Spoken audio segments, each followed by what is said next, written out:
우리 이제 이번 주에 할 토론 주제는 맥락 분석이에요. 그래서 지난번에도 수업 시간에 얘기했지만 특히 이제 모바일 환경, 특히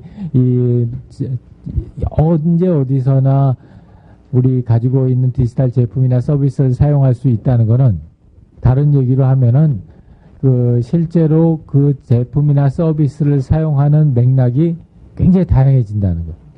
그게 다양한 맥락이라고 하는 거는 한편으로 생각하면 시스템 만들기 또 프로덕트나 서비스를 만들기가 참 어렵다라는 것도 되지만 또 다른 한편으로는 그러면 맥락을 갖다가 제대로 잘 이용하게 되면은 우리가 지금까지 만들었던 그런 서비스나 프로덕트와는 다른 새로운 서비스나 프로덕트를 만들 수 있는 가능성이 높아지겠구나 라는 것도 우리에게 제시를 해준다고 봐요. 그래서 이제 크게 세 가지 주제를 했고 영화 아일랜드를 봤는데 영화 아일랜드를 보고 난 느낌이 어때? 지태는 어때? 이거 물어보면 대부분 남자들은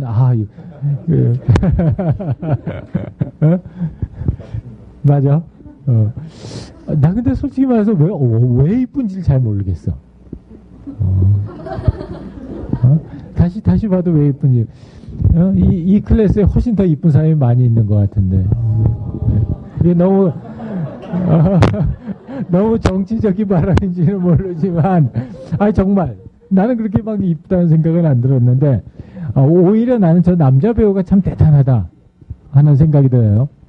너무 성격도 매우 다른 그런 영화들을 갖다가 하고 또 그 안에서 자기 맡은 바 롤을 갖다가 너무나 잘, 내가 맞는지 모르는데 빅피쉬라는 영화 봤니? 얘들? 거기서도 나오지. 빅피쉬에서 나는 참 좋았댔어요. 오케이. 자, 그래서 세 가지를 갖다가 했는데 첫 번째, 자, 복제인간의 행동이나 생각에 가장 큰 영향을 미치는 환경 요인들은 무엇이 있을까? 그리고 그것 때문에 어떤 영향을 받았을까?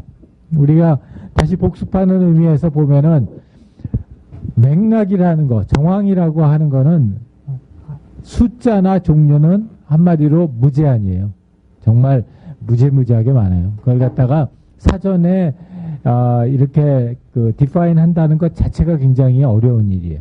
그래서 아까 방금 전에 얘기했던 우리 연구실에서 하고 있는 맥락 연구도 지금 과학재단이라는 데서 연구비를 받아가지고 2년 넘게 연구를 하는데 정말 이 맥락이라고 하는 거에 한번 그냥 표면을 잠깐 이렇게 끄적적거려 보는 수준뿐이 안 돼요. 그만큼 굉장히 복잡하고 어려운 토픽인데 이제 굳이 그걸 갖다가 이렇게 좀 아이테마이즈를 한다면은 물리적인 정황, 사회적인 정황, 그리고 문화적인 정황 이렇게 나눠지고 시간적인 요소들, 장소적인 요소들, 그리고 기타 요소들 해서 이렇게 3 곱하기 3의 9의 매트릭스를 만들었어요. 근데 이 매트릭스는 어디까지나 우리가 설명의 용이함을 위해서 만들어 놓은 거지 이게 뭐 절대적인 컨텍스트에 대한 절대적인 클래시피케이션 스킴이다 이렇게는 얘기할 수 없고 얘기해서도 안 되죠. 자, 그래서 이제 이런 다양한 요소들이 우리가 알게 모르게 우리의 행동이나 우리의 생각에 큰 영향을 미치는데 우리 영화 아일랜드에서 봤었을 때는 과연 어떠한 요소들이 이 주인공들의 행동이나 생각이나 태도에 큰 영향을 미칠까를 한번 보자 그랬습니다. 자, 그래서 우리 발표를 해줄 사람은 박수 한번 쳐주세요. 한재.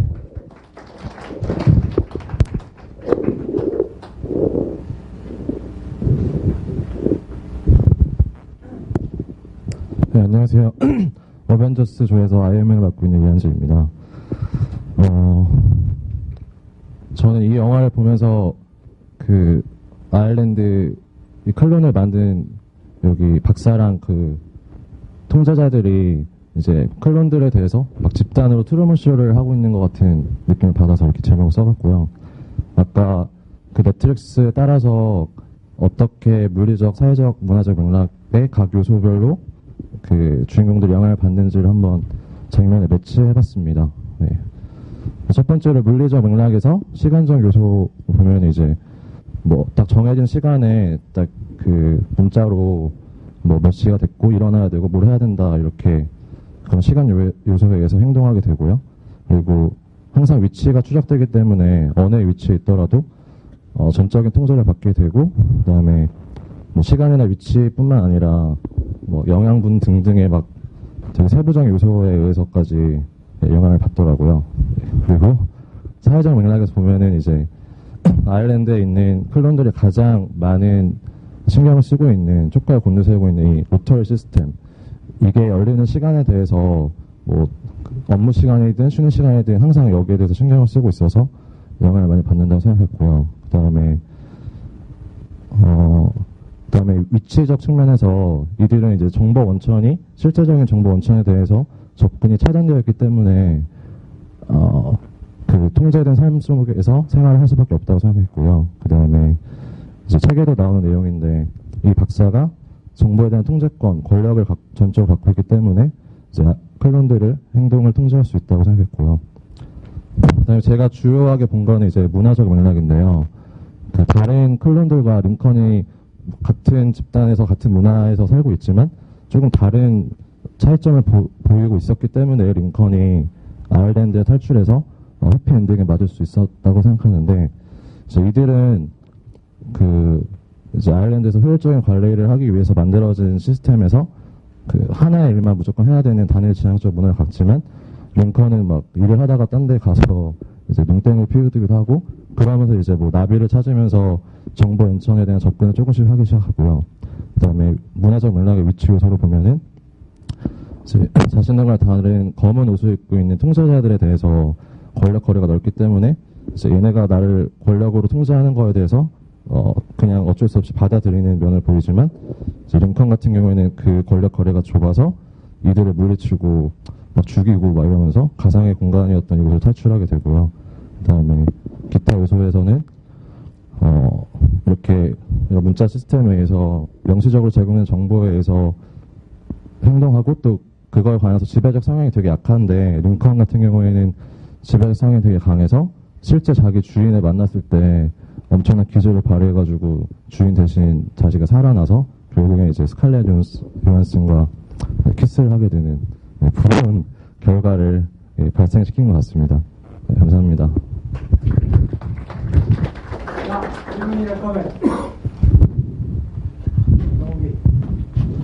네, 발표 되게 잘 들었습니다. 근데 궁금한 게 있는데, 물리적, 사회적, 문화적 맥락 세 가지를 되게 잘 분석하셨는데, 링컨이 이제 다른 사람들과 다른 점을 보면은 문화적인 맥락을 주로 해서 링컨의 특성을 분석하셨는데, 혹시 문화적 맥락 말고 물리적이나 사회적 맥락에서 링컨이 다른 사람들과 차별점이 있었던 게 있다면 어떤 게 있다고 생각하셨는지 궁금합니다.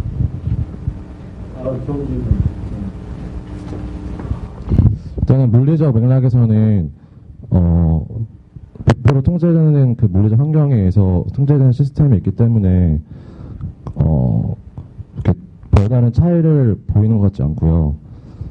그리고 사회적 맥락에서도 그러니까 이게 사실 그 특별한 차이를 보인다기보다는 여기서 문화적 맥락을 비교했는데, 링컨이 갖고 있는 성향에 의해서 반대된 결과를 불러일으킨 것이 사실은 맥락적 요소에 의해서 엄청난 반대된 거를 갖고 있지는 않은 것 같아요. 네, 잘 모르겠습니다, 사실.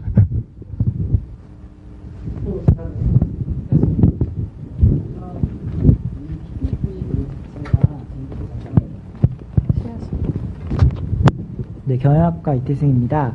우선 저는 이 PPT를 제가 문제를 받았을 때 제가 이해했던 것은 이러한 맥락이기 때문에 사람들이 이러한 행동을 보인다라는 결과가 나와야 된다고 생각했는데, 여기에서는 링컨을 결론으로 약간 제시해가지고 오히려 이러한 맥락인데도 반대가 행동 나왔잖아요. 그럼 링컨은 약간 독특한 케이스인 거잖아요. 왜 그런 독특한 케이스, 물론 영화상에서 그 내용이 나오긴 하는데 오히려 여기서 링컨으로 결론을 삼는 게 오히려 맞지 않지 않나, 이런 생각을 그냥 잠깐 해보았습니다. 네, 그럴 수 있다고 생각합니다. 오케이, 또요.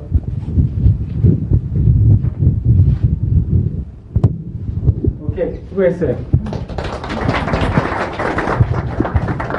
자, 아까 종욱이 질문이 굉장히 좋은 우리한테 인사이트를 주는데, 그게 뭐냐면은 물리적인 맥락이나 사회적인 맥락이라고 하는 거는 사실은 누구 개인을 특별하게 바꾸어서 영향을 줄 수 있는 그런 맥락이 아닌 반면에 문화적인 맥락은 지금까지는 우리가 어떻게 생각했냐면 우리가 한국 사람이면 한국 사람들이 다 똑같은 문화를 가지고 있다.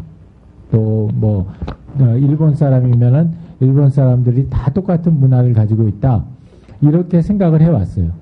그랬는데 요새 이제 최근에 나오는 문화, 특히 이제 문화적 맥락에 대한 연구들을 보게 되면은 그게 꼭 그렇지 않다. 그러니까 문화적인 맥락이라는 거는 국가적인 그런 수준이 될 수도 있지만 어떤 사회 집단의 수준이 될 수도 있고 더 작게는 어떤 그룹의 수준이 될 수도 있다. 그러니까 그 그룹이 가지고 있는 어떤 문화적인 특성이 다르고 집단이 또 다르고 이렇다는 거죠. 그래서 아까 우리 태승이가 질문했던 것처럼 그럼 왜 링컨은 이렇게 다르냐? 이 물리적인 환경이나 사회적인 환경은 거의 비슷하다고 봐야 돼요. 그랬을 때 이 문화적인 맥락이 사람들마다 다르고 링컨은 그런 좀 다른 문화적인 맥락을 가지고 있었다. 어떤 이유에서든지 그게 어떤 선천적인 이유가 있을 수도 있고 자라나는 과정에서의 어떤 이유가 있을 수도 있고 뭐 원주인이 어떤 다른 생각을 가지고 있을 수도 있지.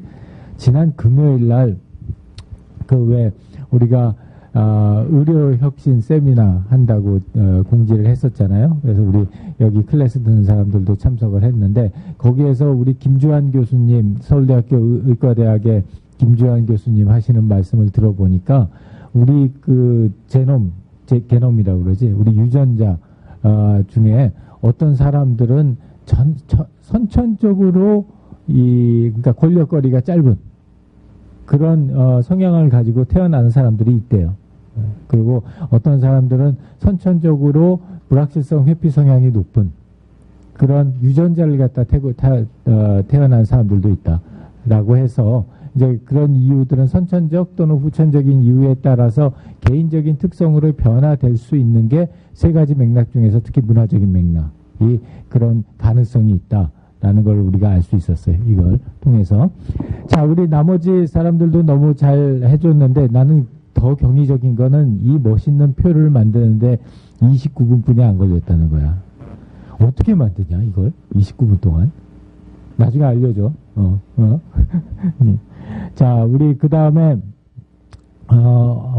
화정이도 아주 새로운 시각에서 얘기를 했어요. 물리적 정보를 갖다 제한시켜줌으로써 그럼으로써 이런 그 변화를 갖다 가져갈 수 있다라고 얘기를 해줬고 혜연이도 혜연이는 아주 하나에 딱 집중했어. 공포. 혜연이 어디 갔냐? 제일 뒤에 있네. 공포라고 하는 그 하나의 딱 그 아이템에다 포커스를 해서 이런 모든 맥락들이 사람 고기에 있는 그 숙주들로 하여금 공포심을 느끼게 만들어서 이런 그 효과를 갖다 냈다라고 해서 재미있는 시각을 갖다 보여줬고요. 그 다음에 우리 정민이, 준기, 준식이, 조수환이, 유리, 스루, 하늘이, 성중이, 현정이, 민경이, 동화, 소연이, 승현이, 종민이, 민지, 진영이, 경민이, 태승이, 우람이, 유규, 영근이, 민지, 민호, 정체불명, 상우, 이선이, 이선규. 이거 우리 상미가 일부러는 거 아니야? 본인이 한 거지? 이선이 어디 갔냐? 자, 실수야. 선규, 영진이, 사신이 어디 갔냐? 사신이도 이제서부터는 아주 처음에 첫 반학기는 맥을 못 잡더니 이제는 맥을 잘 잡기 시작을 했어요. 그랬고 금탁이, 그 다음에 권소연이, 현재, 그 다음에 세희까지 했습니다. 자, 두 번째 수집하는 방법. 이런 다양한 그런 맥락 정보를 갖다 수집하는 방법은 뭐가 있겠느냐 라고 했고요. 우리가 일반적으로 꼭 이런 방법만 있는 건 아니지만 대비되는 방법으로 인류학적 방법은 유사실험법하고 아예 정반대, 극단의 반대에 있고 가운데 정도에 있는 게 자가 모니터링법이다.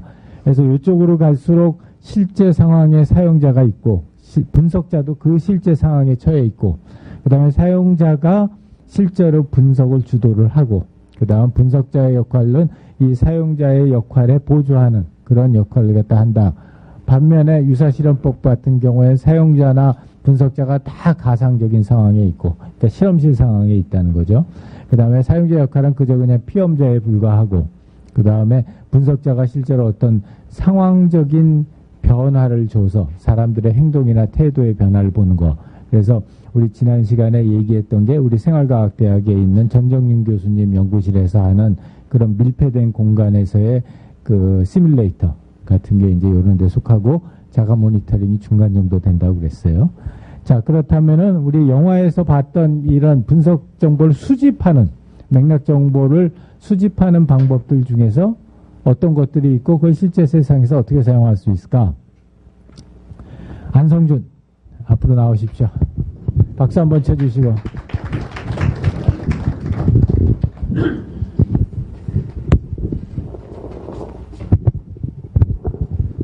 네, 안녕하세요. 경영학과 공학번 안성준입니다. 저 이번 과제 이런 맥락적인 자료들을 수집하는 방법들이 어떤 것들이 있느냐에 대한 과제를 진행을 해봤는데요. 일단 교재에 나와 있듯이 이제 인류학적 방법, 자가 모니터링법, 유사실험실법 이런 사례 그런 방법론들이 존재를 합니다. 영화를 보면서 좀 처음에는 사실 어떻게 해야지 좀 껴맞출 수 있을까 이런 생각을 해보면서 쭉 봤는데 생각보다 다양한 방법으로 맥락 자료를 수집하는 그 장면들이 많이 나옵니다. 일단 첫 번째 보시면 뭐 소변검사 성분을 분석하고 뭐 분석자에게 바로바로 보고가 되지 않습니까? 뭐 이런 것들은 이제 실제 현실에서는 즉각적인 건강관리가 필요하거나 이런 변화를 바로바로 알아차리기 위해서 이렇게 환자들에게 사용하면 효과적이라고 생각을 해봤고요. 그 다음 장면으로선 이제 팔찌를 통해서 이제 통제를 하잖아요. 그런 것들을 이제 뭐 성범죄자 같은 죄수 소재 파악, 뭐 실제로도 뭐 발찌 뭐 이런 걸로 쓰이고 있고요. 이제 비헤비어럴 아큐얼러지 기법, 예를 들어서 그러니까 뭐 동선을 파악하거나 이 사람들이 어떻게 행동을 해왔고 어떤 것들을 이제 그 사람이 해왔던 행동들이 어떻게 이제 축적이 되는지 그런 것들을 좀 알 수 있는데 필요한 그런 방법들이 있으면 그런 쪽으로 좀 사용할 수 있겠다 생각을 해봤고요. 뭐 분석자가 인터뷰를 하는 장면도 나옵니다. 이런 건 이제 실제 뭐 어땠니? 이렇게 물어보면 그 사용자가 이제 분석자에게 이제 직접적으로 이야기를 하면서 분석자는 그것을 이제 또 조사를 하면서 또 뭐 그런 방법들이 현실에서 쓰일 수 있을 것이라 생각을 했습니다. 그리고 뭐 몸에 뭐 기계를 심는 법 그런 것들도 나오지만 이런 건 좀 아직은 좀 현실에서 좀 힘들 수 있다고 생각을 해봤고요. 그리고 이제 아래쪽 보시면 CCTV나 이제 신용카드 기록 등을 통해서 이제 나오는 방법들도 있는데요. 이제 제가 저기는 CCTV 경우 유사실험실법과 관련이 있다고 했는데 다 하고서 다시 읽다 보니까 약간 유사실험실법으로만 이야기를 하는 건 좀 어폐가 있더라고요. 되게 다양한 저 세 가지 방법들이 어떻게 보면 골고루 이렇게 하나에 딱 편중된 것이 아니라 사용되고 있다고 생각을 해봤고요. 이 역시도 아까 이런 팔찌 같은 것처럼 뭐 동선을 패턴하거나 선호도 조사 이런 방법에서 현실에서 사용이 될 수 있을 거라고 생각을 해봤습니다. 그리고 이제 마지막 쪽에 보면 제가 뭐 조던이라고 잘못 썼는데 링컨이죠. 주문자를 만나서 이제 같이 생활을 하면서 파악을 하게 됩니다. 그의 말투, 행동, 생각들을 이제 직접 듣고 그가 사는 환경 속에서 그의 집에서 이제 그가 어떤 것들을 해왔고 어떤 집에는 어떤 장식들이 있고 그런 것들을 보고 그런 생활 속에서 자연스러운 실제 환경에서 가장 가깝기 때문에 약간 인류학적 방법이랑 관련이 있다고 생각을 해봤습니다. 물론 이것도 딱 물론 저 하나만 하는 건 아니고 다양한 방법론이 이제 동시에 사용됐다고 생각을 할 수 있습니다. 또 이제 비슷한 예로 이제 이 흑인 아저씨가 나쁜 사람인 줄 알았는데 이제 복제인 인간들이랑 함께 생활을 하면서 그 이야기를 듣고 그들을 이해할 수 있었던 점도 이제 두 가지가 비슷한 사례라고 생각을 해봤습니다. 그 영화를 통해서 이제 어떤 시사점들을 얻었냐면 이런 다양한 방법들이 있지만 그 하나를 꼭 선택을 해야 한다기보다 약간 모호하기도 애매하기도 하고 그 기준이 좀 명확하지 않을 때도 있는데 그 이제 신뢰도나 타당도를 높이기 위해서 얻고자 하는 자료를 위해서 가장 적절한 가장 적합한 맥락 자료 수집 방법론을 사용하는 것이 중요하다고 생각을 해봤고요. 사실 영화에서는 사실 불법적이거나 비윤리적인 문제들이 많이 나오기 때문에 현실 상황에서는 이런 불법적이거나 비윤리적인 문제들을 피해서 해야 된다는 것도 고려돼야 할 중요한 요소라고 파악을 해봤습니다.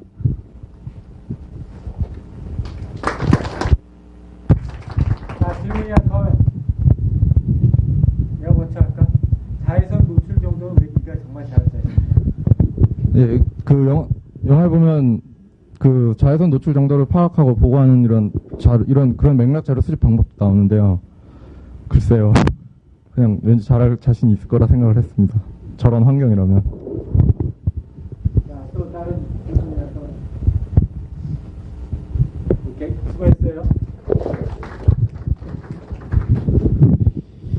이 맥락 정보하고 관련돼서 분석 방법도 여러 가지 있지만 자료 수집 방법도 여기서 보면은 굉장히 다양한 방법들을 갖다가 제시를 하고 있어요.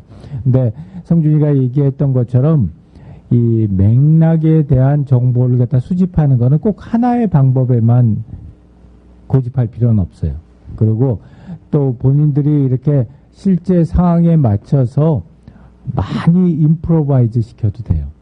그래서 오히려 이제 최근에 나오고 있는 연구 논문들을 갖다 이렇게 바라보면은 임프로비제이션에 대한 그런 중요성을 갖다 많이 강조하는 논문들이 있어요. 특히 이제 뭐 디자인 백그라운드를 가지고 있는 사람들, 그런 사람들이 그런 방법론들을 많이 추천을 해요. 그러니까 뭐냐 하면은 아무리 교과서에 뭐 어떻게 하라 저렇게 하라 쭉 나와 있어도 그것대로 하지 말고 현장에 가서 현장에 있는 내용들을 갖다 살펴보면서 그때그때 필요에 맞게 변형해 가지고 쓰라는 거예요. 그래서 임프로비제이션이라고 하는 그 즉흥 뭐라고 그래야 되지? 그게 임프로비제이션이 실제로 실제 환경에서의 맥락을 갖다가 파악하는 데에는 훨씬 더 중요하다. 한마디로 얘기하면은 어려운 거예요. 그러니까 왜냐하면 우리가 이 어떤 방법이든지 실제로 그걸 갖다 방법을 갖다 충분히 이해하고 그 다음에 습득한 다음에 그 다음에 이제 임프로비제이션이 나오는데 그런 임프로비제이션까지 나타낼 수 있는 경지에 오르려면 상당히 많은 트레이닝이 필요한 거죠. 근데 그게 이쪽 UX 분야의 또 좀 큰 문제점이기도 해요. 그러니까 이제 이게 너무 신생 분야이다 보니까 별로 그렇게 적이 없거든. 전문가들이 없는 상태에서 그 임프로비제이션이 좋다 이러면 이제 그 막 경력 1년차, 2년차 된 사람들이 책 안 보고 가가지고 이게 김진우 교수가 그러는데 임프로비제이션이 중요하대. 그럼 내가 그냥 대충 하면 된다는 거야. 막 이러고 가서 할까봐. 근데 실제로 그렇지는 않죠. 기존에 있는 스탠다드된 방법론들을 충분히 익힌 다음에 이제 그걸 가지고서 이런 임프로비제이션을 갖다 해야 되는 건데 그게 그런 기존에 대한 방법론이 전혀 없는 상태에서 임프로비제이션 하는 거하고는 큰 차이가 있어요. 그래서 이제 그런 의미에서 이런 여러 가지 다양한 방법론들을 갖다가 우리가 습득하고 그 다음에 실제로 해볼 필요가 있겠죠. 자, 그 다음 우리 종욱이도 아주 그 정확하게 그 하나의 축을 딱 만들어서 정량적인 방법하고 정성적인 방법을 나누고 이제 그 사이에서 문화적 맥락 정보 수집은 딱 중간에서 해야 된다라고 딱 보기는 멋있지만 약간의 논리에 무리가 있다는 게 너무나 눈에 보이는 그러나 잘 만들었어요. 자, 그 다음에 인타기도 해줬고 그 다음에 소리 그 다음에 지윤이, 손문이, 그 다음에 유경이, 그 다음에 이건 아마 은경일 것 같아. 톤이. 아니야? 맞아. 그 다음에 혜림이, 그 다음에 금수, 그 다음에 웅군이, 그 다음 지태. 소요시간 15초에 조모임 15시간째. 막, 또 2주 내내 지금 히트를 치고 있어, 지금 지태가. 아니야? 그 로드를 어떻게 바꿔줄까? 그 원하는 대로 얘기해야지. 수업 시간에 조금 이따 쉬는 시간에 뭐 원하는 대로 얘기하세요. 저희가 이번 주에 주제를 좀 바꿔가지고 그랬구나. 점점 홀쭉해진 너의 얼굴을 보면서 내가 뭔가 잘못하고 있다는 생각이 들고 있어. 자, 그 다음에 세 번째. 이제 수집은 수집대로 하고 그 다음에 나오는 거는 이제 그걸 어떤 식으로 활용할 거냐가 또 중요한 이슈가 되는데요. 분석해가지고 이걸 갖다가 어떤 방식으로 분석을 해서 어떻게 활용할 거냐 하는 건데 지금 우리가 수업 시간에 얘기한 이 맥락 자료의 분석 절차는 크게 이 물리적 맥락, 사회적 맥락, 그리고 문화적 맥락이라고 하는 세 가지 맥락을 동일하게 이 세 단계로 분석을 하는 거였어요. 이제 그 세 단계라고 하는 거는 뭐냐면 첫 번째는 개별 사용자 또는 개별 사례에 대한 개별적인 그런 정보, 구체적이지만 개별적인 정보, 그걸 먼저 분석하는 방법이 첫 번째고, 걔네들을 모아서 취합된 전체적인 모형을 만드는 거를 두 번째로 했고, 그 다음에 이제 세 번째는 그 취합된 모형 간의 비교 분석까지 해서 이런 3단계 작업을 통해 가지고 맥락이 사람들의, 특히 이제 우리 고객이나 사용자에게 미치는 영향에 대한 것들을 갖다 분석을 했었어요. 근데 이제 이거는 그냥 엄격하게 말하면 메이드 바이 김진우야. 그러니까 이것 말고도 굉장히 다양한 방법, 또 다양한 형태의 분석 방법이 있을 텐데, 그런 것들 중에서 이제 특히 우리 이 영화를 보면서 생각나는 분석 방법은 뭐가 있겠느냐 하는 게 세 번째 그 토론 주제였고요. 권기성. 거의 중복돼? 오케이. 프라이버시 문제는 좀 다른데, 그지? 그래. 최인영. 없어? 라스트 하나 남았어. 진성이. 김진성 어디 갔어? 한마디 하시죠.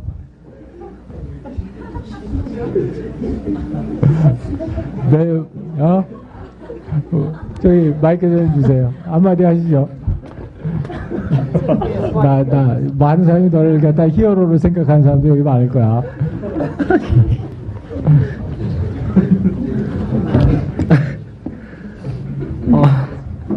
그러니까 영화 속에서 이제 수집된 다양한 맥락이 이제 효과적으로 이제 사용되는 이제 예를 찾아라 했는데, 그러니까 영화에서 이제 메인으로 보여주고 있는 거는 이제 그 회사에서 그 주인공을 찾으려고 하는 게 있었고, 또 그 주인공이 네가 해도 웃겨?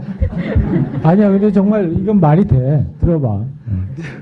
그 주인공 입장에서 보면은 그 이제 주인공이 이렇게 모은 이제 그런 정보를 가지고 최종 목적이 이제 나중에 영화가 이제 그 저 하얀색 옷 사람들을 이렇게 탈출시키는 거잖아요. 그래가지고 그거를 아무튼 그러니까 그 사람이 이제 보통 그러니까 그 주인공이 가지고 있었던 뭐 시스템을 모으는 거는 많이 있는 건 아닌데 대부분 이제 물리적으로 이제 자신이 이제 모니터링하는 방법으로 이제 되는 거였는데, 그러니까 그런 자기가 이제 보고 경험한 그런 정보 하나하나들이 모여가지고 이제 최종적으로 이제 그 이제 개미집을 부시고 개미들을 이제 탈출하는 이제 그런 거라고 해가지고 되게 썼습니다. 네, 수고했어요. 네, 박수 한번 쳐. 자, 그래서 실제로 분석 방법이라 맥락이라고 하는 그 정보의 양도 너무 많기 때문에 그 많은 양의 정보를 얼마나 효과적으로 집약하느냐 하는 게 상당히 중요한 이슈예요. 근데 이제 여기서 중요한 점이 뭐냐면은 이제 우리가 맥락이라고 하는 걸 갖다 분석을 할 때 개별적인 맥락 모형들은 굉장히 디테일하고 구체적인 사항들이 있거든.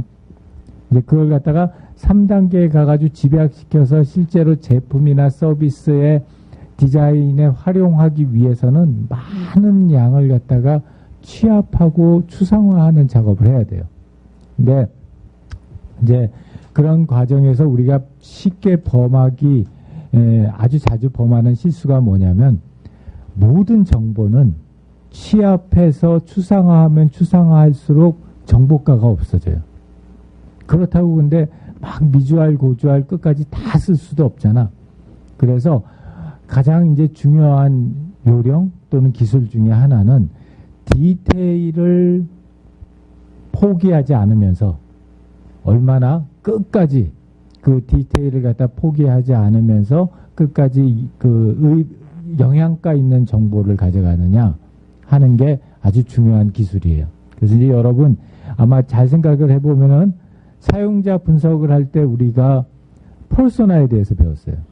그 퍼소나도 한번 생각을 해보면은 기존에 우리 마케팅 보고서에서 나오는 마켓 세그멘트 분석하고 뭐가 다를까 보면은 마켓 세그멘트 분석이라고 하는 거는 숫자로 축약된 통계적인 숫자를 갖다 보여준다고.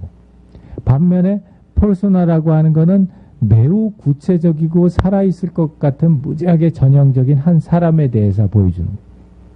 그렇게 되면은 이 퍼소나라는 걸 통해 가지고 우리가 디테일이라는 걸 잃지 않으면서도 대표성이 있는 그런 자료들을 갖다가 취합해내는 거예요. 마찬가지로 과업 분석에서도 우리가 시나리오라는 걸 통해 가지고 시퀀스 모델을 만들었을 때 보면은 각각의 시나리오와 시퀀스를 갖다가 가져감으로써 그 구체적임을 포기하지 않고 임팩트 있는 분석 결과를 가지고 나온 거예요. 이 마찬가지인데 우리 맥락 분석 같은 경우에는 그 문제점이 훨씬 더 어려워요. 왜냐? 맥락 정보가 워낙 많으니까. 그래서 그런 맥락 정보들을 어떻게 하면은 구체적인 정보의 구체성을 갖다가 덜 포기하면서 보다 임팩트 있는 정보를 만들어 줄 것이냐. 그게 우리 맥락 정보를 분석하는 데서 가장 중요한 이슈가 되는 거예요. 그래서 그렇게 그런 정보를 이제 제공해 줬을 때 흰개미들이 집을 갖다 붙이고 나오기도 하고 이제 그러는 거예요. 오케이. 자, 거기까지 해가지고 우리 영화 토론 아마 이게 제일 마지막일 것 같은, 그지? 진성 있게 나온 마지막이야, 그게. 그래가지고, 자, 여기까지 됐어요. 혹시 추가적인 질문이나 코멘트 있는 사람? 없으면은, 우리 주제 토론으로 갈게요.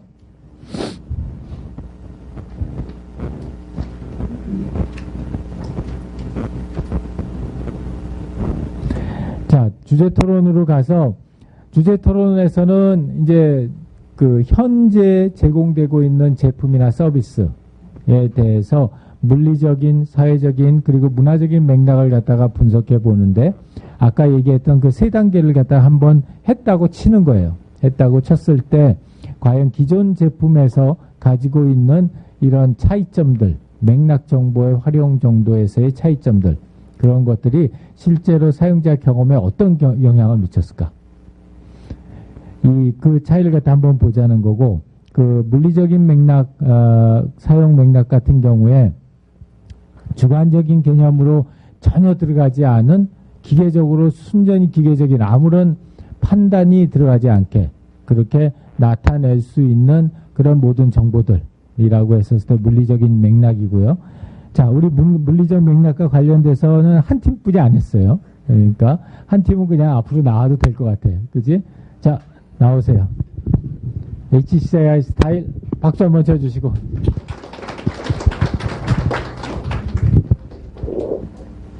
누구 뭐라 하라고 그럴까? 전우람, 황준식, 장원근, 유리, 이동화, 박영윤. 누가 지금까지 한 번도 말을 한 번도 안 했을까? 누구 시킬까요?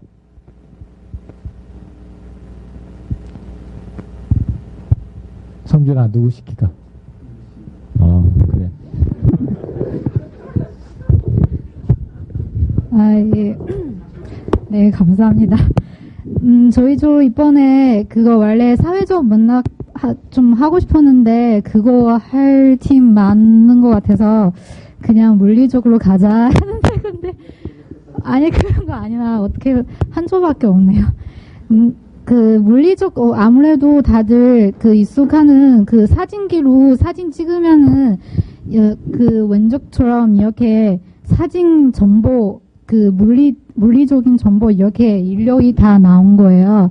근데 그 사진을 이렇게 페이스북이나 뭐 홈페이지에 올리면은 그런 정보들 다 없애잖아요. 그래서 이 사진의 주인공이 이쁜지 뭐 멋있는지 뭐 어디서 찍었는지 그런 것만 아는데 근데 만약에 제가 이 사진을 이렇게 보여왔다가 나중에 이거 홈페이지 뒤져서 이 사진 어디서 언제 막 그 사진 정보에 대해서 막 이렇게 자세히 알고 싶으면은 알 수가 없는 거예요. 그래서 그 사진을 원래 이런 홈페이지 이런 페이스북이랑 이런 홈페이지에서 사진을 올리면은 다른 사람한테 공유하는 게 또 있고 스스로 이렇게 사진을 보존해서 나중에 여기 한번 이렇게 대한 그런 기억이나 추억을 이렇게 한번 더 보고 싶다면은 이런 정보가 알기가 어려운 거예요. 그래서 우리 조는 이거 잘 반영하는 사례를 페이스북하고 프리클로 선택했는데 이거 원래 프리클 여기 위에 올리면은 사진 파일에 그 담긴 물리적 맥락 정보를 지도에 이렇게 다 표시해주고 그리고 정보도 이렇게 그대로 보존하는 거예요. 그래서 나중에 와서 한번 이렇게 이런 거 찾으려고 해도 그 어려운 거 아니에요. 근데 페이스북 다들 사용하는 페이스북 보면은 사진 한 번 올리면은 그냥 이렇게 사용자 직접 입력해야 돼요. 막 어디서 찍었구나. 그리고 막 누구랑 뭐 어디서 찍어서 뭐 몇 시에 찍어서 그런 거 다 그 적어야 돼요. 사진기에 무슨 사진기를 사용했는지 그런 것만 자동으로 이렇게 나오고 다른 자세한 정보들이 다 이렇게 스스로 입력해야 돼요. 그래서 불편하고 그리고 사진을 좋아하는 사람들한테 보면은 엄청 안 좋은 거예요. 그래서 이 두 사례가 이거 물리적인 정보를 이렇게 비교해서 잘 나타나는 사례라고 생각할 수 있는 거예요.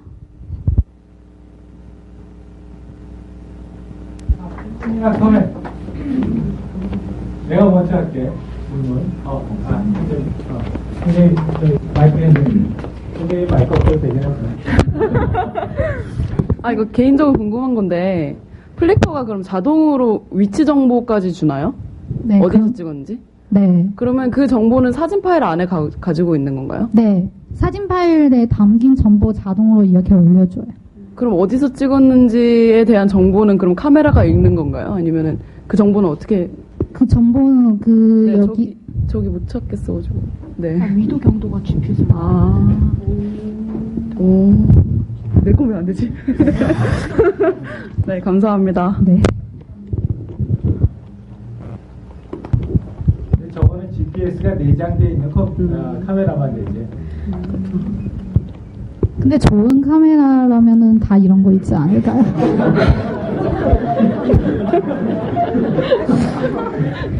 내 거는 없어요. 죄송합니다. 자, 또요. 바꿔야겠다. 정민이.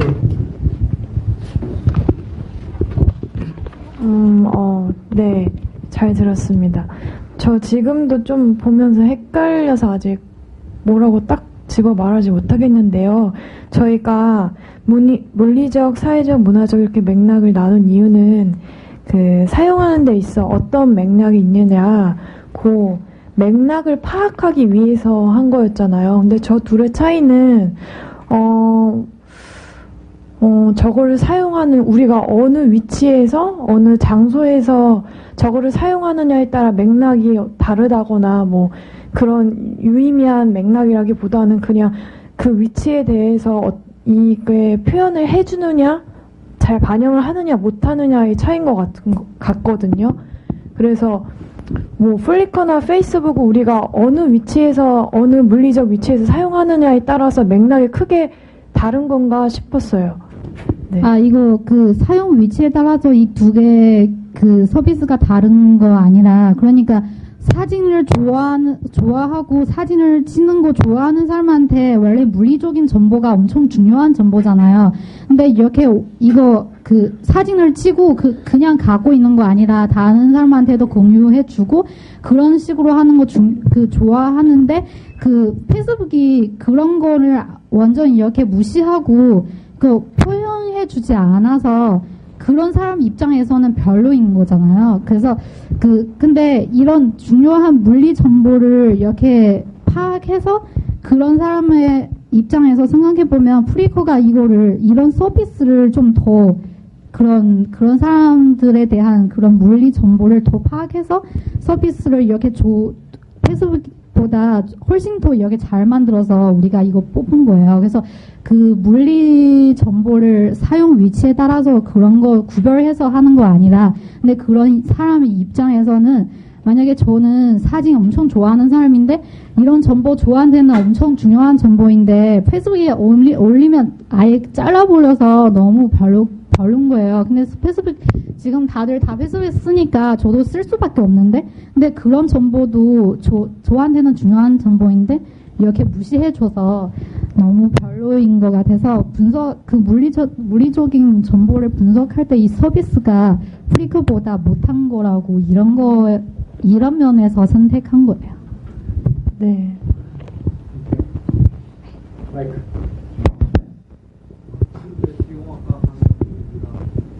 저는 그 게시를 참 잘 봤는데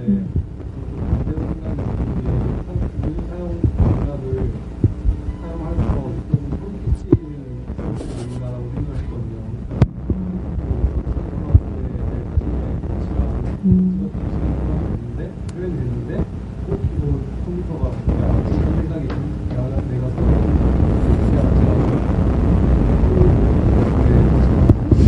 아, 그런 거, 아, 네.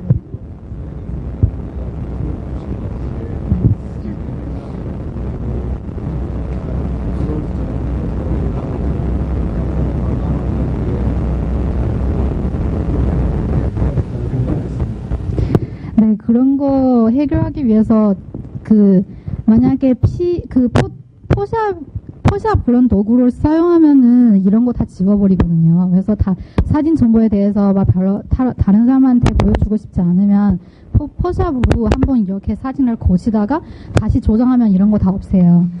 그래서 하면 될 것 같아요.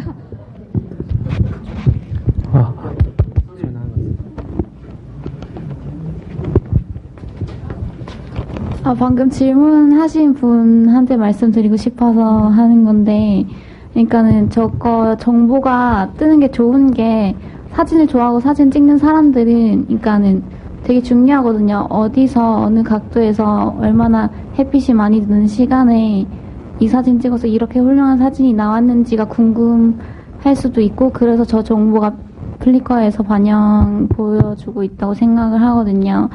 그래서 그러니까 그게 약간 소름 끼치면 이제 포토샵으로 정보를 없앨 수 있는데, 네, 저는 저런 게 보여주기 때문에 뭐 몇 밀이고 이런 거를 알 수 있어서 더 좋다고 생각했습니다.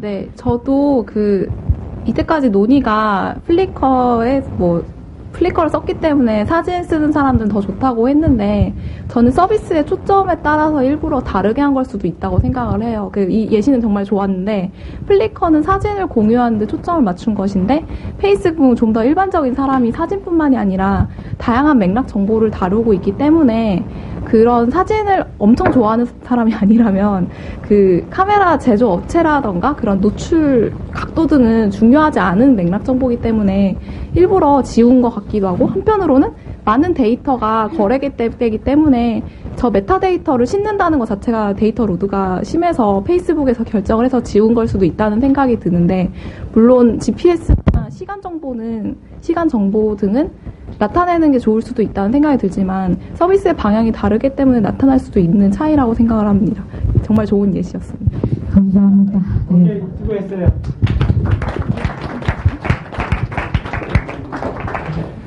자, 그럼에도 불구하고 지금 이제 제일 마지막에 코멘트 해줬던 것처럼 소연이가 코멘트한 내용이 아마 우리 궁금증 중에 그런 거가 있을 거예요. 플리커가 저렇게 많이 맥락 정보를 잘 활용하는데 왜 페이스북보다 사람들이 많이 안 쓸까?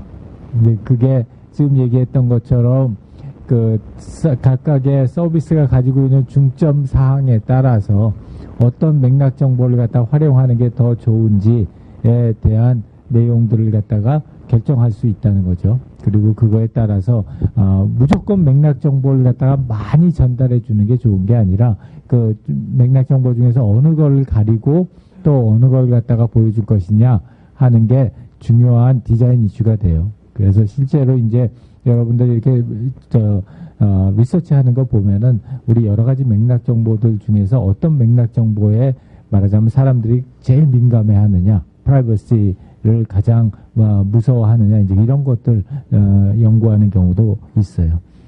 자, 그래서 좋은 사례였고, 다음에 사회적 맥락 9팀 중에서 3팀이 제출을 해줬고, 이 사회적 맥락이라고 하는 거는 사람과 사람 간의 관계 내용을 갖다 파악해서 해야지 그 내용을 갖다 알 수 있는 것이어서 사회적인 시간, 사회적인 위치, 사회적인 맥락, 기타 사회적인 맥락을 갖다가 볼 수 있다라고 얘기를 했습니다.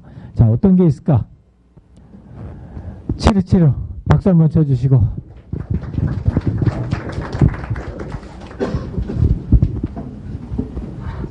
누구 보러 하라고 그럴까? 자, 우리 갈수록 홀쭉해지는 김지태. 저번 주에도 발표를 했는데, 그래서 양보라고 그래. 오케이. 박수 한번 쳐주세요. 양보해주겠다고. 네, 안녕하세요. 경영학과 김승현입니다. 제가 카카오톡은 초반에 한번 발표를 한 적이 있는데 거기서 착안을 했거든요. 아무튼 저희는 가짜전화 어플과 카카오톡을 그 사회적 맥락을 이제 잘 고려한 사례와 잘 고려하지 못한 사례로 이렇게 선정을 했습니다. 먼저 가짜전화 어플에 대해서 간단히 말씀드리면은 이제 여기 1, 2, 3, 4라고 써있는 게 그 사용 방법이거든요. 요약해 놓은 건데요. 이제 회식 자리나 이제 되게 있기 싫은 자리, 뭐 있기 싫은 미팅이나 있기 싫은 자리, 같이 있기 싫은 소개팅 이런 자리에서 자주 쓰이는 어플이라고 하는데요. 이제 뭐 이렇게 전화 올 시간을 설정해두고 누구한테 오는 것처럼 보이게 할지 설정을 하면은 이제 그 시간에 맞춰서 전화가 오는 어플리케이션입니다. 그래서 이제 아래 간단히 사용 예를 이제 시나리오를 제가 써봤는데 어떻게 읽을까요? 예. 이걸 딱 보면 와닿으실 거라서. 월말 회식 자리에 참여한 박미상 대리는 오늘 몸이 매우 안 좋다. 일찍 가고 싶지만 부장님이 주시는 술을 마다할 수가 없다. 이 술을 안 마시면 만년 대리에서 못 벗어날 것 같다. 하지만 어제 받아둔 가짜 전화 어플을 이용해 5분 뒤 엄마에게 오는 전화를 설정한다. 정확히 5분 뒤 엄마에게 전화가 온다. 대학교 때 연극 동아리를 했던 경험을 바탕으로 실감나게 연기를 한다. 뭐? 엄마? 병원이라고? 세브란스? 알았어, 바로 갈게. 미상 씨는 옆자리에 부장님이 들을 수 있도록 일부러 크게 말하고 표정 연기까지 완벽히 수행한다. 결과는 대성공. 부장님께 먼저 이야기를 꺼내기도 전에 부장님이 얼른 가보라고 한다. 딱히 좋지는 않은 방법이지만 가끔은 써먹을 수 있다고 생각하며 박 대리는 집으로 출발한다. 예, 가짜 전화 혹시 잘 모르셨던 분은 확실히 이해가 가셨죠. 나 이제 카카오톡은 이제 카카오톡이 매우 유용하고 사용성이 좋긴 한데 이제 이제 사회적인 맥락을 잘 사용자들의 사회적 맥락을 고려하지 못했다고 봤는데요. 이제 일단 결정적으로 1표시에 차관을 했어요. 이제 이게 이제 이것도 한번 사용해 읽어볼게요. 결혼 6년 차인 35세 정진호 씨는 이번에 결혼기념일을 맞아 아내와 함께 커플 스마트폰을 사게 되었다. 원래 스마트폰을 사용하지 않았던 터라 이것저것 배우면서 온 국민이 사용한다는 카카오톡을 깔게 되었다. 하지만 한 달 뒤부터 금세 좋던 부부 사이가 갈라지기 시작했다. 바로 1표시 때문이다. 일 때문에 바빠서 핸드폰 확인을 잘 못하는 데다가 회식 자리까지 이어지면 10시간 이상 아내의 카톡을 확인하지 못하게 된다. 처음에는 아내도 바빠서 그러겠거니 하고 이해해 주었지만 시간이 지날수록 우진 씨를 의심하기 시작했다. 가끔씩 1표시가 없어졌는데도 답장이 안 왔기 때문이다. 점심시간 때 전화 한 통만 해도 뭐라고 안 하던 아내가 그리워지던 우진 씨는 카카오톡을 삭제하고 싶어진다. 예, 대충 이렇고요. 뒤에 이제 자세히 비교가 나와 있는데 먼저 사회적 시간 맥락과 관련해서요. 이제 가짜 전화는 이제 다소 되게 비정상적인 방법, 꼼수를 통해서라도 개인들에게 자신만의 시간을 제공해 줄 수 있는 통로 역할을 하는 어플리케이션이라고 해서 저희는 100점 만점에 95점을 부여했고요. 카카오톡은 이제 끊임없이 오는 카톡 알림에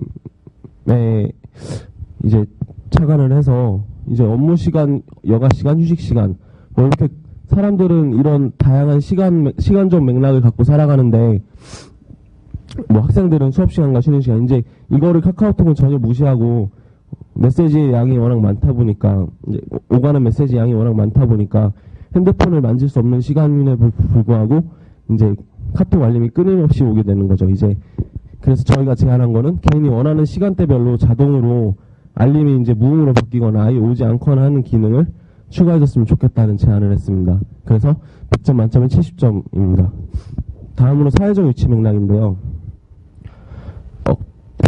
이제 그냥 술집, 그냥 뭐 더블더블, 뭐 그냥 갈비집 이런 데는 그냥 그 위치 자체로는 물리적인 위치잖아요. 근데 그 자리가 이제 회식 자리거나 미팅 자리거나 소개팅 자리가 되면은 사회적 위치로 바뀐다고 생각을 했는데 이러한 이러한 사회적 위치에서 본인이 원치 않을 때 가짜 전화 어플은 벗어날 수 있게 해주고, 그리고 나아가서 개인의 프라이버시까지 어느 정도 보장을 할 수 있게 해준다는 점에서 저희는 90점을 줬고요.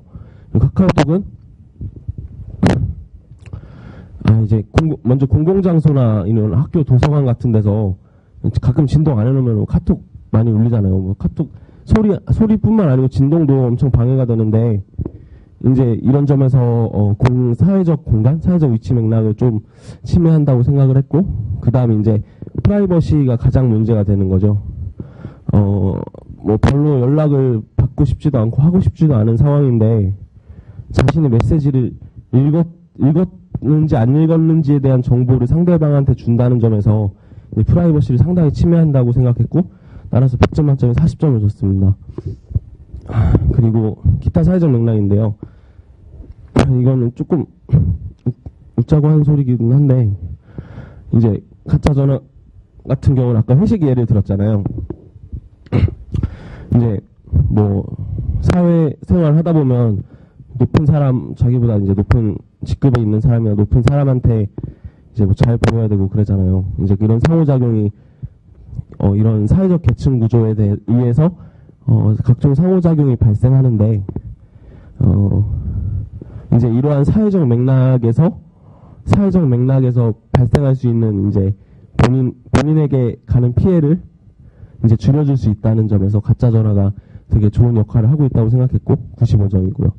카카오톡은 이제 아까 또 시나리오에서 봤듯이 이제 우리나라는 대부분 커플 관계에서 여자가 갑이고 남자가 을이잖아요. 이거를 상당히 고려하지 못한 어플리케이션이라고 생각을 해서 60점이라고 줬습니다. 감사합니다.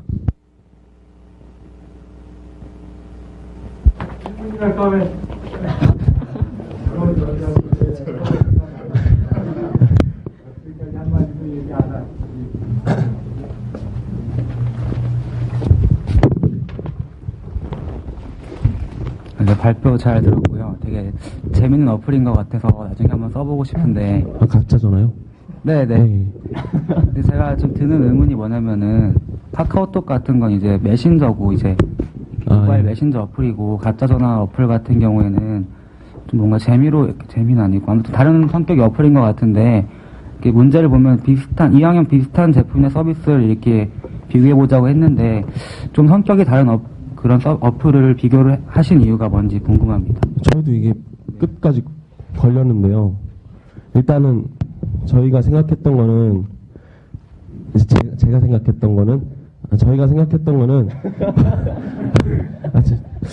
생각한 것 같은데 이제 맥락을 먼저 보고 그 맥락을 바탕으로 각종 제품과 서비스를 만들면 그 제품과 서비스들에서 맥락의 차이가 안 난다고 생각을 했어요. 그러니까 무슨 말씀이냐면, 최근에 나온 같은 종류의 제품들이라면은, 특히 어플리케이션 같은 거는 되게 특수한 맥락을, 물론 메신저는 범용적인 성격을 갖고 있긴 하지만 특정한 맥락을 먼저 설정한 다음에 그걸 가지고 제품이나 서비스를 설계를 하기 때문에, 그러한 서비스와 제품을 비교하는 것은 맥락에서 차이가 안 난다고 생각을 했거든요.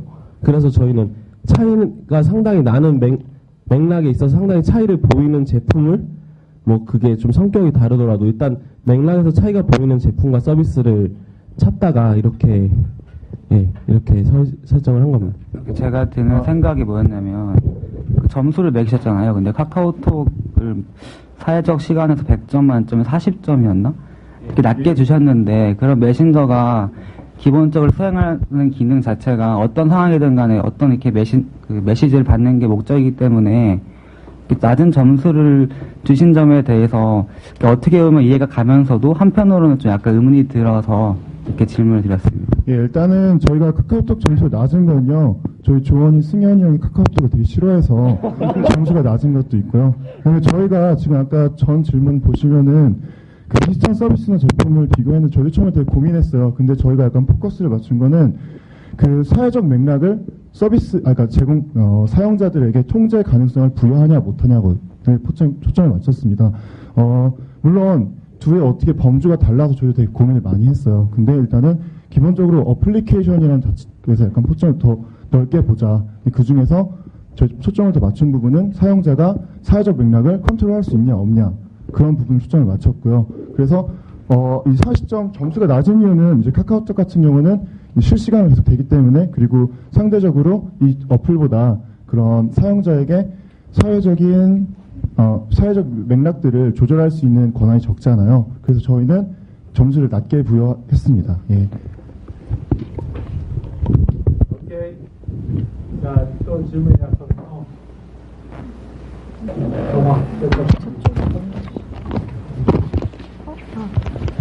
네, 안녕하세요. 저 교육학과 이동화고요.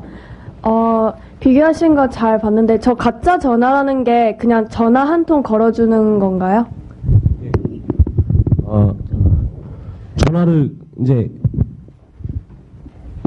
전화를 설정을 하면 이제 혹시 아이폰 쓰세요? 아니요. 이게 실제 어플 사용 화면인데요. 싫어요. 예. 그러니까 이제 이게 가짜로 전화가 오는 척을 해주는 거예요. 원래 이 3번, 4번 그림이 실제 이제 아이폰 전화 오는 상황 그림이랑 똑같거든요. 그러니까 이제 네. 네, 이해는 했는데, 네, 이해는 했어요. 그러면은 제 본론은 아까 그 사회적 맥락에 대한 사용자의 통제 가능성이라는 표현을 써주셨는데, 이게 어떻게 보면은 전화가 오는 화면이랑 전화가 온다라는 것까지만 제공을 해주고, 그 나머지는 사용자 몫인 것 같아요. 가령 뭐 전화를 받았는데 정말 다급하다. 그런 다급한 연기를 해야 하는 것은 사용자 몫이고, 아니면은 좀 더 리얼하게, 그러니까 제가 말하고 싶은 건 좀 더 리얼하게 상황을 해야 되는 건 사용자의 능력에 따른 것 같아요. 그리고 어떻게 보면 이 가짜 전화가 아이러니하게 좀 알려지면 곤란하다는 생각이 들었어요. 만약에 회장님이 이 어플에 대해서 알고 계신다. 그럼 갑자기 회식 자리에 항상 전화가 걸려서 사라지는 사원이 있다. 그러면은 분명히 어플에 대해서 진작을 하실 테고, 그러면 이 분은 또 맥락 분석을 기초로 해서 저 사원은 큰일 날 사원이구나 이렇게 딱 분석을 하시지 않을까요? 그래서 제가 어떻게 보면은 좀 가짜 전화가 성공하면 안 될 것 같은 어플인 것 같고, 아니면 정말 사용자가 연기를 잘하거나 그래야 할 것 같습니다. 좋은 말씀인 것 같습니다. 네, 딱히 코멘트 할게요.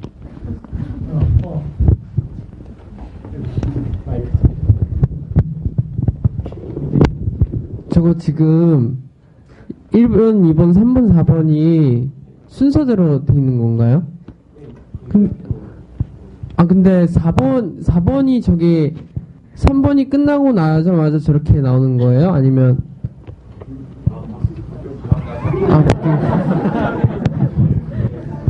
네. 그냥 좀 다른가 싶어가지고.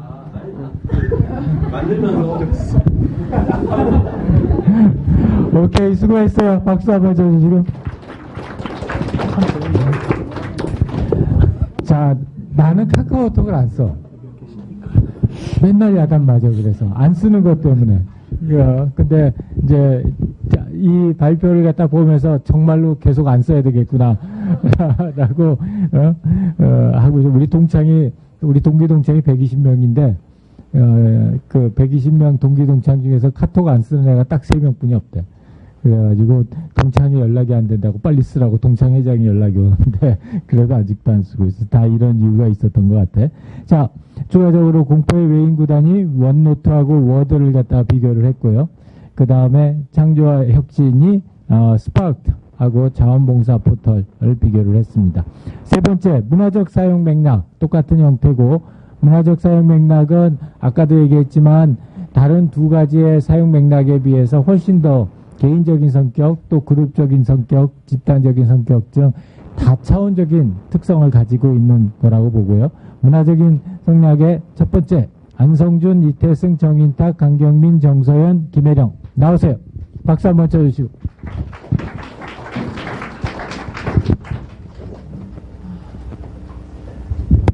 자, 누구 시킬까? 인탁이 나와. 네, 안녕하세요. 전기과 정인탁입니다. 네, 저희는 문화적 맥락 분석을 하였는데요. 그래서 한국에서 성공한 서비스인 리니지랑 미국에서 성공한 서비스인 헤일로를 비교를 했습니다. 리니지에 대해서는 다들 알고 계신 것 같은데 간략하게 설명을 드리면은 13년간 국내 게임 순위 10위권을 벗어난 적이 없고요. 특징으로는 이제 혼자서 퀘스트나 스토리 해결에 몰두하기보다는 함께 즐기고 실제 사회로 옮겨놓은 듯한 잔혹한 인간관계 그리고 혈맹을 통한 커뮤니티가 특징입니다. 이 게임 같은 경우는 중국이랑 대만 등 비슷한 문화권의 동아시아에서는 큰 성공을 거두었지만 미국에서는 그 미국 게이머들의 문화적 맥락에 대한 이해가 부족해서 실패했습니다. 헤일로 같은 경우는 좀 이게 되게 뭐라 해야 되지? 익숙하지 않은 게임이었는데요. 엑스박스용 1인칭 슈팅 게임으로 빌 게이츠가 직접 새로운 디지털 문화 현상이라고 말할 정도로 미국 내에서 큰 사랑을 받고 있다고 합니다. 그래서 혹시 빅뱅 이론이라는 미드 보시는 분 계신지 모르겠는데 거기서는 이제 매주 토요일날 막 헤일로 나잇이라고 해가지고 뭐 이렇게 다 같이 모여서 게임을 하는 것도 보여주고 있습니다. 근데 그러니까 미국에서 되게 성공을 많이 거둔 이 게임은 반면에 한국에서는 큰 힘을 못 쓰고 있는데요. 일단 한국이 온라인 게임 시장이 방대한 탓도 있지만, 다 같이 모여서 게임을 하는 한국 게이머들의 문화적 맥락을 읽지 못해서 실패했다고 저희는 분석했습니다. 그래서 그 속성에 대해서 각각 비교를 했는데요. 다중 서양에 대해서는 리니지는 이제 여러 가지 게임하면서 여러 가지 일을 하는 것을 좋아하고 그러한 것들을 가능하게 만들어서 게임 본연의 목적 이외에도 다양한 활동이 공존한다 해서 높은 점수를 주온 반면에 헤일로 같은 경우는 메인 스토리를 풀어나가는 것에 집중하고 사용할 수 있는 도구도 한정적이어서 낮은 점수를 주었습니다. 그리고 실제 리니지 게임 같은 경우는 아이템들끼리 조합을 해서 새로운 아이템들을 계속 만들 수 있는데 헤일로 같은 경우는 이제 콘솔 게임이다 보니까 사용할 수 있는 도구가 한정적입니다. 그리고 개인주의 같은 경우는 리니지 같은 경우는 PC방에서 이제 다 같이 모여서 하는 그런 팀플레이가 필수고 공성전 같은 경우도 다른 게이머들과의 협력이 필수적이기 때문에 개인주의에서는 낮은 점수를 부여했고요. 반면에 헤일로 같은 경우는 이제 콘솔 게임의 특성이 이제 혼자 플레이하는 경우가 많기 때문에 높은 점수를 부여했습니다. 그리고 이제 암시적 문화 같은 경우는 리니지 같은 경우는 이제 상대적으로 묵시적이다. 그래서 게임을 이제 어느 스토리를 따라가는 것보다는 직접 부딪히면서 게임을 하는 것이 위주고 반면에 헤일로 같은 경우는 상대적으로 명시적, 즉 그 헤일로만의 세계관과 스토리가 중요시되고 게이머들은 이런 요소에 집중하기 때문에 암시적 문화에서 낮은 점수를 부여했습니다. 그리고 남성주의 같은 경우는 리니지 같은 경우는 게이머들이 서로 이제 협력하고 상호소통할 수 있는 요소들이 굉장히 많습니다. 그래서 단순히 헤일로처럼 적을 무찌르는 데 초점이 있는 것이 아니라 다른 거래나 커뮤니티 등이 발달하고 또 영상 같은 면에서도 이제 이미지 같은 것이 이제 굉장히 잔인하지 않기 때문에 낮은 점수를 주었고요. 헤일로 같은 경우는 이제 적을 죽이는 폭력성과 전쟁 등과 같은 마초적 소재, 그리고 정복 지향성 등에서 남성성을 크게 이제 점수를 부여했습니다. 그리고 불확실성 회피 같은 경우는 온라인 게임과 콘솔 게임의 차이이기도 하는데 온라인 게임 같은 경우는 버그가 발생할 시 바로바로 이제 리포트가 돼가지고 빠르게 이제 수정이 가능한 반면에 콘솔 게임 같은 경우는 이제 처음 만들어질 때부터 완벽성을 추구하기 때문에 불확실성을 더 회피하는 성향이 강하다고 보았고요. 마지막으로 권력거리 같은 경우는 리니지 같은 경우는 이제 한국 게이머들은 아바타랑 자신을 일치시키고 그 안에서도 강자랑 약자가 나뉘기 때문에 레벨 순의 권력이 이루어지고 있고 그리고 이제 희귀 아이템 획득을 통해서 자신을 가시할 수 있기 때문에 권력거리가 높다고 보았고요. 헤일로 같은 경우는 자유주의 문화 속에서 계급이나 이제 위계보다는 평등한 상태에서 게임을 시작하기 때문에 권력거리가 낮다고 저희는 분석하였습니다.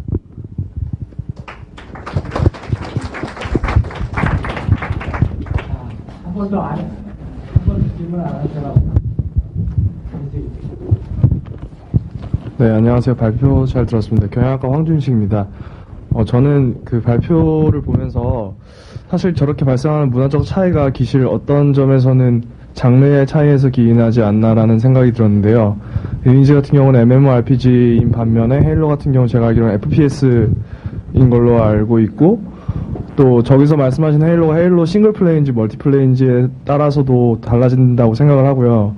그리고 이제 보면서 리니지랑 혹시 와우를 비교를 했으면 조금 더 문화적인 어떤 차이점이 좀 더 많이 드러날 수 있지 않았나 싶은데 어떻게 생각하시는지 궁금합니다. 네.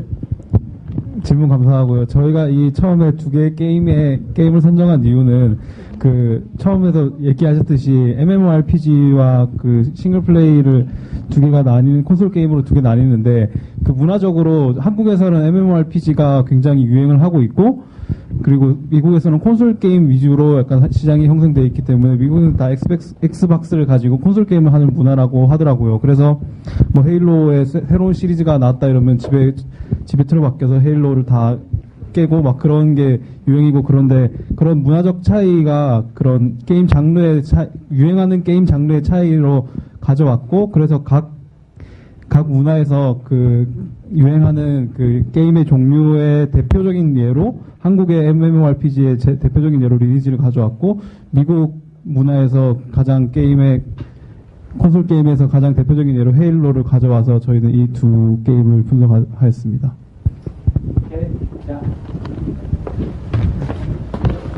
경영학과 이선이고요. 그 암시적인 문화 비교하신 거에서, 근데 그게 게임을 하는 그냥 그 사람들은 그렇게 차이가 날 수 있겠지만, 만약에 그냥 퀘스트만 보고서는 그게 또 이렇게 명시적이 될 수 있지 않을지라는 생각하게 됐고, 이게 좀 이상한 소리고. 근데 그 아까도 말씀하셨듯이 빅뱅 이론에서 왜 헤일로 나잇 이런 거 막 있잖아요. 근데 그렇게 다 같이 모여서 하는 측면에서 보면 어떻게 또 개인주의가 너무 저렇게까지 점수 차이가 안 나도 되지 않을까요?